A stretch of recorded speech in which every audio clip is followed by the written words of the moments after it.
PWD अधिकारियों की उच्च स्तरीय समीक्षा बैठक आयोजित, सीएम रेखा की अध्यक्षता में बैठक आयोजित। बैठक में डिप्टी सीएम रहे उपस्थित। जन सुनवाई कार्यक्रम का आयोजन, सीएम रेखा ने की जन सुनवाई। सीएम ने लोगों की सुनी समस्याएं, सीएम ने अधिकारियों को दिए निर्देश, आमजन की समस्याओं को तुरंत हो समाधान। और फायर सर्विस स्टेशन पहुंची सीएम रेखा, सीएम ने फायर सर्विस स्टेशन का किया निरीक्षण। दिल्ली सरकार फायर सर्विस अपडेट रखने के लिए किए प्रतिबद्ध।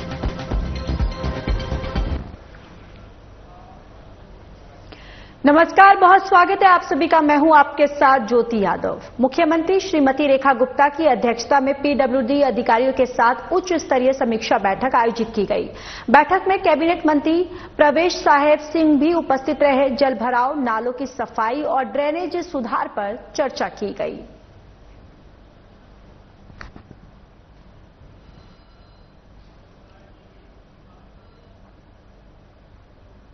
सीएम रेखा गुप्ता ने कहा कि लोकतंत्र में जनप्रतिनिधियों का दायित्व केवल नेतृत्व करना नहीं, बल्कि हर नागरिक की आवाज को सम्मानपूर्वक सुनना और उस पर प्रभावी और समयबद्ध कार्रवाई भी करना है। हमारा संकल्प है कि कोई भी समस्या अनसुनी ना रहे और दिल्ली के हर नागरिक को समाधान का भरोसा मिले। तो देखिए, आज जन सुनवाई कार्यक्रम के दौरान नागरिकों से प्रत्यक्ष संवाद कर उनकी समस्याएं सुनी मुख्यमंत्री रेखा गुप्ता ने और अधिकारियों को निर्देश दिए कि अगर जो भी समस्याएं हैं उनको जल्द पूरा किया जाए और जनता ही जनार्दन है, ये मुख्यमंत्री रेखा गुप्ता ने कहा है। और कहा है कि हमारा धर्म है कि जनता के विश्वास को हमारी सबसे बड़ी पूंजी है और उसे निभाना हमारा सर्वोच्च कर्तव्य है।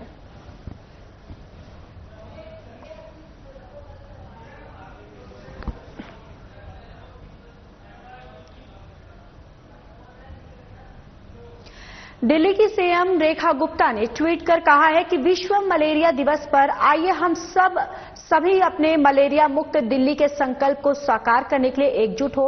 जन जागरूकता, सावधानी और समय पर उपचार ही इस रोग पर नियंत्रण के सबसे प्रभावी उपाय है। हमारा सामूहिक प्रयास ही है मलेरिया को जड़ से समाप्त कर सकता है। आइए मिलकर एक स्वस्थ, सुरक्षित और मलेरिया मुक्त दिल्ली का निर्माण करें।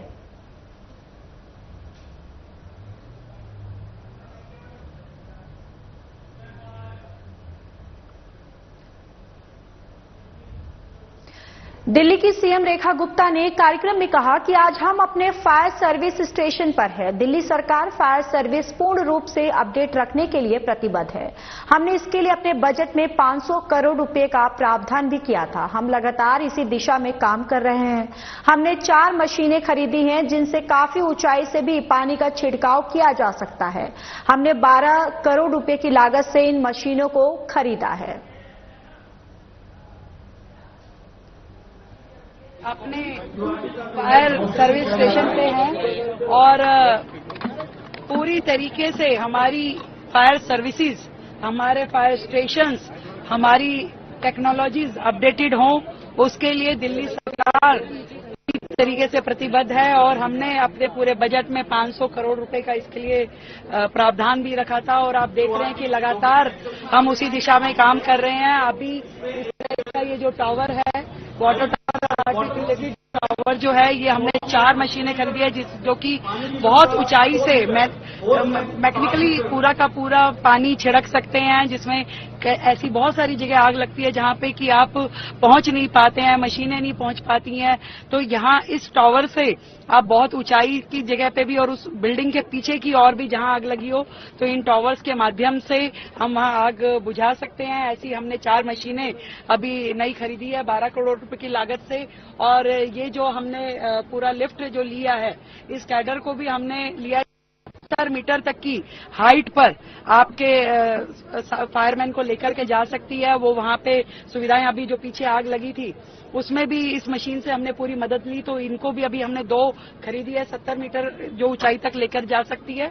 और 90 मीटर की ऊंचाई वाली मशीनें भी हम खरीद रहे हैं। इसके अलावा 100 जगह पे छोटी मशीनें, फायर मशीन्स, जहां नैरो एरिया है, जहां भीड़ वाली जगह है, जहां पे सदर बाजार, चांदनी चौक, जहां रोज आग की घटनाएं होती हैं और काम नहीं हो पाता था, आग बुझाने की गाड़ियां पहुंच ही नहीं पाती थी, उसकी 100 गाड़ियां खरीदने की तैयारी भी सरकार ने खरीद ली है। हमारा एक ही ध्येय है कि दिल्ली में आग लगने की वजह से कोई भी जान की हानि ना हो, तुरंत उसको मदद पहुंचे। दिल्ली सरकार उसमें पूरी तरीके से एक्टिव है।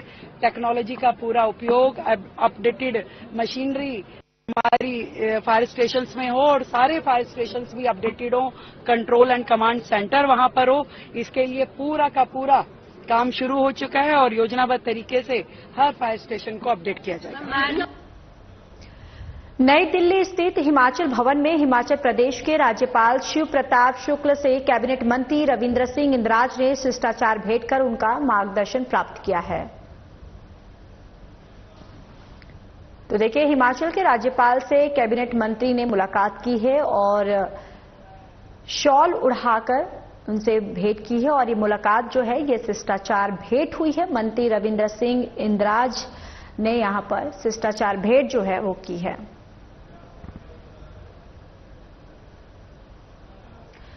दिल्ली की सीएम रेखा गुप्ता के साथ बाराखंबा स्थित दिल्ली फायर सर्विस मुख्यालय में दिल्ली के गृहमंत्री आशीष सूद दौरे पर हैं। गृहमंत्री आशीष सूद का कहना है कि पहली बार किसी सरकार ने अपनी बजट में फायर सर्विस जैसे छोटे विभाग का जिक्र किया है। बजट में प्रावधान किया है कि दिल्ली के बढ़ते इलाकों में दुर्घटना होने पर राहत पहुंचाने के लिए 100 जगहों पर छोटी गाड़ियां तैनात की जाएगी। तो वहीं पिछली सरकारों ने इस ओर ध्यान नहीं दिया। हर छोटे छोटे विभाग के लिए जो हम सुधार करने की शुरुआत कर सकते थे वो इस बजट के सत्र में हमने शुरुआत की है। पहली बार किसी सरकार ने दिल्ली फायर जैसे छोटे विभाग के उपलब्धियों को अपने बजट में मेंशन करने की कोशिश की और हमने उसकी शुरुआत की। हमने दिल्ली की बेतहाशा बढ़ती हुई अनधिकृत कॉलोनियों में, जहां पर कभी भी फायर हो सकती है, जहां कभी दुर्घटना घटने की संभावना हो, तो वहां राहत देने के लिए पहली बार बजट में हमने प्रावधान किया कि 100 जगह पर छोटी गाड़ियां परमानेंट स्टेशन रहेंगी, क्योंकि दिल्ली के फैलाव के बाद हमारे 86 जो फायर स्टेशंस हैं वो उन जगहों तक नहीं पहुंचे हैं। पिछली सरकारों ने उस पर ध्यान नहीं दिया। हमारी सरकार, जब तक हम नई जमीन लेंगे, नए फायर स्टेशन बनाएंगे, हमने 100 नए फायर टेंडर्स एंगेज करके अलग अलग जगहों पर, जहां क्विक रिस्पांस व्हीकल की तरह उसे तुरंत अंदर भेजने के लिए अनधिकृत कॉलोनियों में छोटी सड़कों पर भेजने का हमने व्यवस्था की है।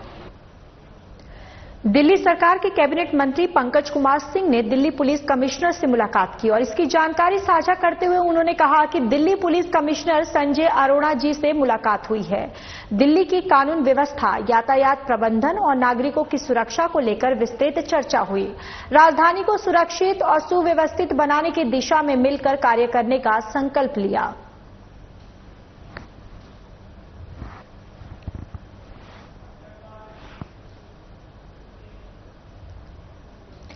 पर्यावरण कार्य योजना 2025 से 2026 को अंतिम रूप देने के लिए एक उच्च स्तरीय बैठक की अध्यक्षता सरदार मनजिंदर सिंह सिरसा ने की है, जिसमें पर्यावरण की सुरक्षा और संरक्षण के लिए समयबद्ध कार्रवाई योग्य रणनीतियों पर स्पष्ट ध्यान दिया गया। प्रधानमंत्री नरेंद्र मोदी के रणनीतिक मार्गदर्शन और मुख्यमंत्री रेखा गुप्ता के गतिशील नेतृत्व के साथ सरकार विकसित दिल्ली के निर्माण के लिए प्रतिबद्ध है, जहां लोग ताजी हवा यानी कि ताजी हवा में सांस ले सके।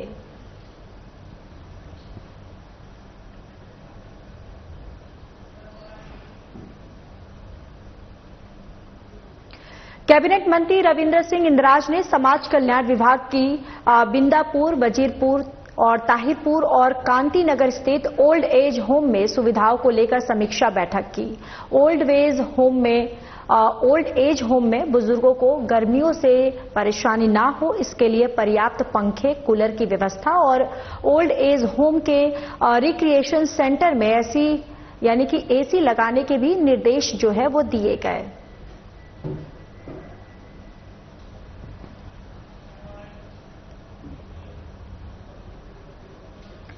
केंद्र सरकार द्वारा बुलाई गई सर्वदलीय बैठक में भाग लेने के बाद कांग्रेस अध्यक्ष मल्लिकार्जुन खड़गे ने कहा कि रक्षा मंत्री राजनाथ सिंह ने बैठक की अध्यक्षता की है। केंद्रीय गृह मंत्री अमित शाह भी बैठक में मौजूद थे। सभी दलों ने आतंकी हमले की निंदा की। हमने कहा कि जम्मू कश्मीर में शांति बनाए रखने के लिए प्रयास किए जाने चाहिए।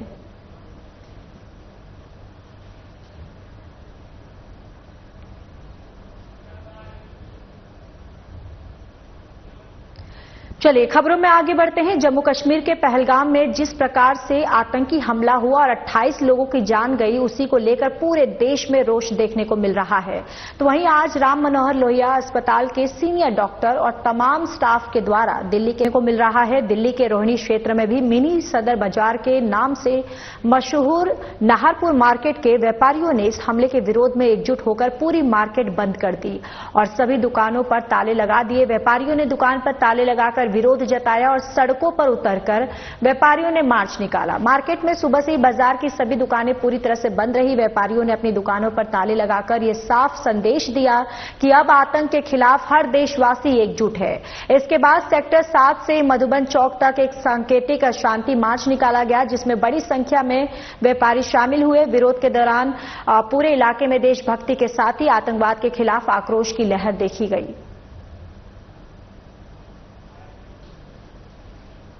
देखिए, जो 22 तारीख को ये सैलानियों पे हत्या हुई, नृशंस जो ये अत्याचार हुआ है, उसके लिए सभी व्यापारी वर्ग एक साथ है। पूरी दिल्ली की मार्केट बंद है और उसी के चलते हुए रोहिणी सेक्टर 7 में जो सबसे बड़ी मार्केट है नाहरपुर की, उसको हमने बंद करने का निर्णय लिया है। और पूरे नाहरपुर के व्यापारी भाई इस दुखी है और जितने भी ये लोग मारे गए हैं उनके परिवार वालों के साथ हम सांत्वना व्यक्त करते हैं अपनी।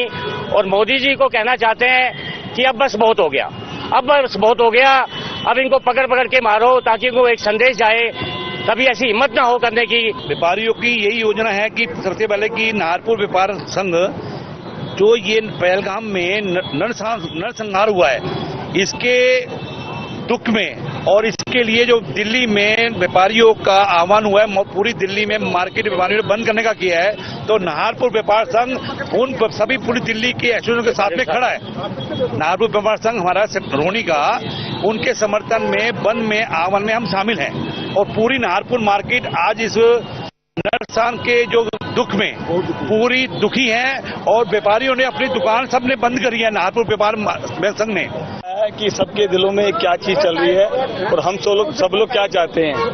मोदी जी, ये रास्ता कठिन हो सकता है, लेकिन आपको यकीन दिलाते हैं कि हर भारतवासी अपना, चाहे इस कठिन रास्ते में अपना कितना ही नुकसान हो जाए, हम बर्दाश्त करने को तैयार हैं। लेकिन एक चीज अब बर्दाश्त नहीं कर पाएंगे, इस आतंकवाद को। तो आपसे हाथ जोड़ के रिक्वेस्ट है, मोदी जी कोई भी एक्शन ऐसा लीजिए। जम्मू कश्मीर के पहलगाम में हुए आतंकी हमले को लेकर केंद्र सरकार की तरफ से बुलाई गई सर्वदलीय बैठक संसद भवन में खत्म हुई। इस बैठक में केंद्रीय गृह मंत्री अमित शाह, रक्षा मंत्री राजनाथ सिंह, स्वास्थ्य मंत्री जेपी नड्डा, वित्त मंत्री निर्मला सीतारमण, केंद्रीय अल्पसंख्यक मंत्री किरण रिजिजू, लोकसभा में विपक्ष के नेता राहुल गांधी, कांग्रेस अध्यक्ष और राज्यसभा में विपक्ष के नेता मल्लिकार्जुन खड़गे के साथ साथ तमाम दलों के नेता शामिल हुए।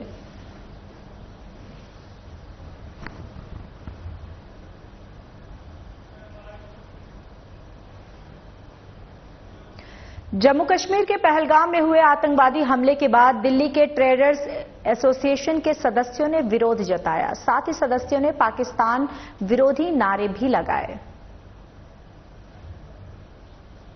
तो देखिए, ये दिल्ली की तस्वीरें आपको दिखा रहे हैं, जहां पर जिस तरीके से पहलगाम में जो आतंकवादी हमला हुआ, जिसके बाद पूरे देश में एक रोष जो है वो देखा जा रहा है। जगह जगह पर जो लोग हैं अपना गुस्सा जो है वो जाहिर कर रहे हैं। और आपको यही बताते चले कि जंतर मंतर की तस्वीर है, जहां पर लोगों ने पाकिस्तान के खिलाफ नारे जो है यहां पर लगाए हैं और आतंकी हमलों के खिलाफ किस तरीके से सख्त कार्रवाई जो है वो की जाए, पीएम नरेंद्र मोदी से यहां पर उन्होंने अपील भी की है।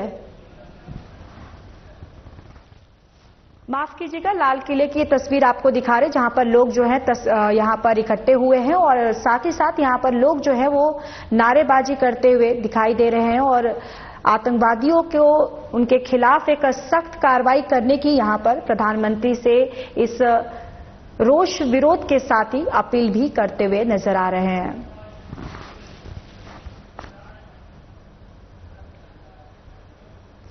दिल्ली बाजार मटिया महल ट्रेडर्स एसोसिएशन ने जुम्मे की नमाज अदा करने के बाद जामा मस्जिद की सीढ़ियों पर पहलगाम आतंकवादी हमले के खिलाफ विरोध प्रदर्शन किया। प्रदर्शनकारियों ने कहा कि इस मुल्क का मुसलमान आतंकवाद को हिंदुस्तान के अंदर किसी भी हाल में पनपने नहीं देगा।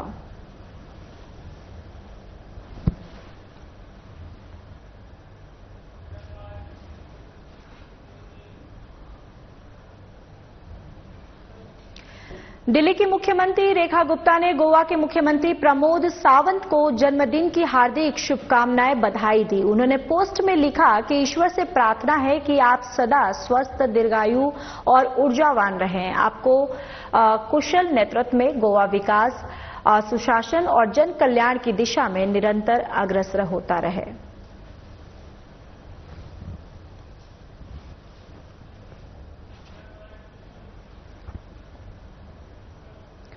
मुख्यमंत्री रेखा गुप्ता ने पहलगाम आतंकी हमले पर कहा कि इस आतंकी हमले से पूरा देश आहत और आक्रोशित है। इंदिरा गांधी अंतर्राष्ट्रीय हवाई अड्डा नई दिल्ली पर पहुंचकर पहलगाम आतंकी हमले में शहीद हुए भारतीय नौसेना के वीर अधिकारी लेफ्टिनेंट विनय नरवाल को विनम्र श्रद्धांजलि अर्पित की और ये देश उनके बलिदान को कभी नहीं भूलेगा। साथ ही उन्होंने कहा कि शोक संतप्त परिवारों के प्रति मेरी गहरी संवेदना है। ईश्वर दिवंगत आत्माओं को शांति प्रदान करे और उनके परिजनों को यह अपार दुख सहने की शक्ति दे।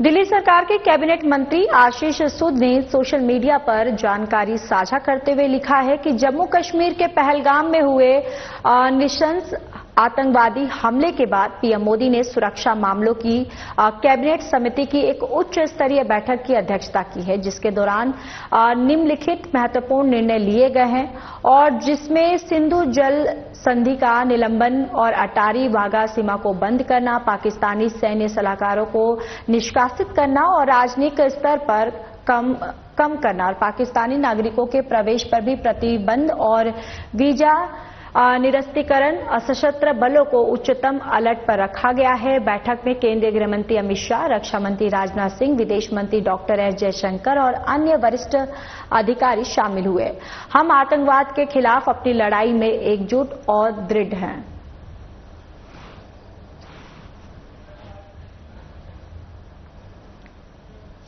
दिल्ली सरकार में कैबिनेट मंत्री परवेश साहेब वर्मा ने सोशल मीडिया पर ट्वीट कर जानकारी दी है। जम्मू कश्मीर में हुए कायराना आतंकी हमले के बाद पीएम मोदी की अध्यक्षता में कैबिनेट कमेटी और ऑन सिक्योरिटी की आपात बैठक बुलाई गई। इसमें आतंक के खिलाफ एक के बाद एक निर्णायक फैसले लिए गए। पाकिस्तान को अब साफ शब्दों में संदेश दिया गया कि अब बर्दाश्त नहीं, सीधा एक्शन होगा।